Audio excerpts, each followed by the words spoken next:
O S&P 500 e o Nasdaq estão negociando próximos das suas máximas históricas, com otimismo no mercado e no cenário de resiliência macroeconômica nos Estados Unidos.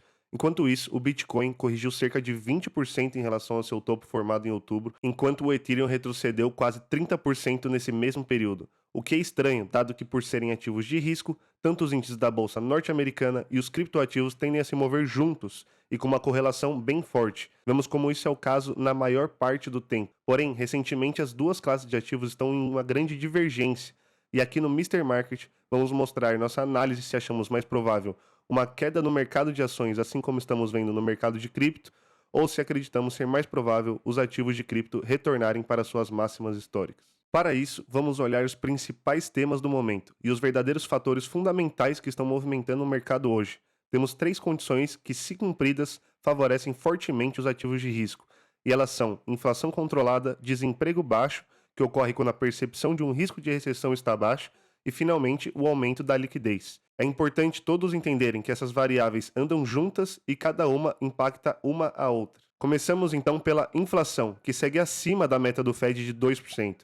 Para entender se vamos ver essa inflação se manter estável ou cair daqui para frente, que permitiria o Fed cortar os juros, vamos começar tirando o elefante da sala: as tarifas. O repasse das tarifas para o consumidor tem sido mais lento e gradual que o esperado, e os dados mostram que provavelmente as empresas ainda irão repassar mais custos para os seus consumidores. Podemos ver isso na pesquisa realizada pelos órgãos do Fed, que entrevistou mais de 500 CFOs. Esse gráfico nos mostra a porcentagem de aumento de preço no eixo Y, enquanto mostra qual é a parcela de insumos importados no processo de produção das empresas no eixo X. Claramente que quanto maior a porcentagem dos insumos importados, maior é o repasse esperado para o consumidor. Se olharmos o gráfico das expectativas dos CFOs de 2025, vemos uma melhora do segundo trimestre de 25 para o terceiro trimestre de 25, com um repasse de custos menores para os consumidores. Porém, isso foi apenas postergado para o ano seguinte, como podemos ver no gráfico de expectativas de 2026, com um aumento nas expectativas de repassar via preço para os consumidores. Dito isso, vamos olhar como o restante dos componentes da inflação devem realmente se comportar. Um dos principais índices de inflação que o Fed se preocupa para reduzir ou não os juros é a inflação de serviços, que atualmente está em 3,6% e tem sido bastante persistente por enquanto. E a pergunta de US$ 1 trilhão é se essa inflação de serviços vai cair ou não. E para responder essa pergunta, vamos ter que abrir o capô dos serviços. O componente mais importante e que representa a maior fatia é o housing, ou aluguel. E aqui o efeito de catch-up da pandemia finalmente acabou. Podemos ver isso no gráfico da esquerda, que mostra os preços dos aluguéis, que vinha subindo para alcançar os novos contratos de aluguel, finalmente encontrou o nível do mercado. Agora, com a demanda mais fraca e a oferta de apartamentos e casas ainda forte, a inflação desacelerou para 3,3% na média nos últimos 3 meses, no mesmo nível pré-pandemia, como podemos ver no gráfico da direita. Ou seja, o principal pilar da inflação de serviços está cedendo. O segundo motor que estamos observando dos serviços são os setores intensivos em mão de obra. A inflação foi puxada pela explosão de salários no pós-pandemia, mas olhem isso. O crescimento dos salários nesses setores já despencou de um pico acima de 8% para 3% nos últimos meses. E agora, com um cenário de mercado de trabalho mais fraco, essa pressão vai continuar diminuindo. É mais um pilar da inflação desmoronando. Outro fator que é interessante quando falamos de inflação é o preço do petróleo, que impacta o preço de toda a economia. E ele também está em uma tendência de queda, rodando nos menores patamares dos últimos anos. Então, qual é o nosso veredito sobre a inflação?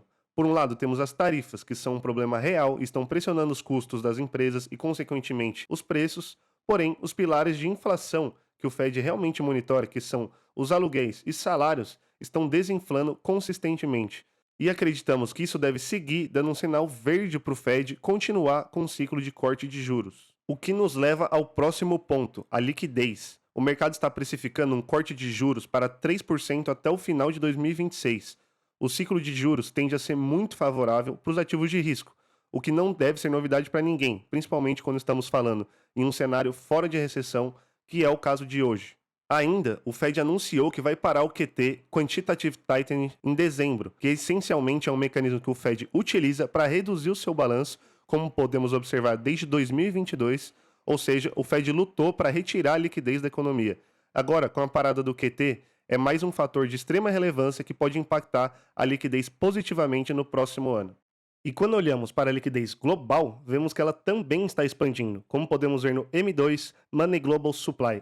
É interessante notar como o Bitcoin tem uma correlação tão grande com esse indicador desde o início de 2024, com um lag de 3 meses. Ou seja, o Bitcoin está repetindo os movimentos da expansão monetária global, só que 90 dias depois. Isso nos dá uma boa ideia do potencial que o Bitcoin tem para o médio prazo, e não vemos nenhum motivo para essa correlação parar. E com a queda do medo de risco de recessão dos próximos 12 meses que observamos desde o início dos anúncios das tarifas de Trump, dificilmente veremos as empresas começarem a demitir pessoas no curto prazo. Enquanto isso, o mercado de trabalho nos Estados Unidos deve seguir enfraquecido por causa da queda do fluxo migratório e o aumento dos custos e da incerteza causado pelas políticas de Trump, o que também é um fator favorável para o Fed seguir cortando juros. E o que nos indica que esse é provavelmente um dos melhores pontos de abrir exposição em cripto para o médio prazo é olhando o indicador de medo e ganância dos investidores.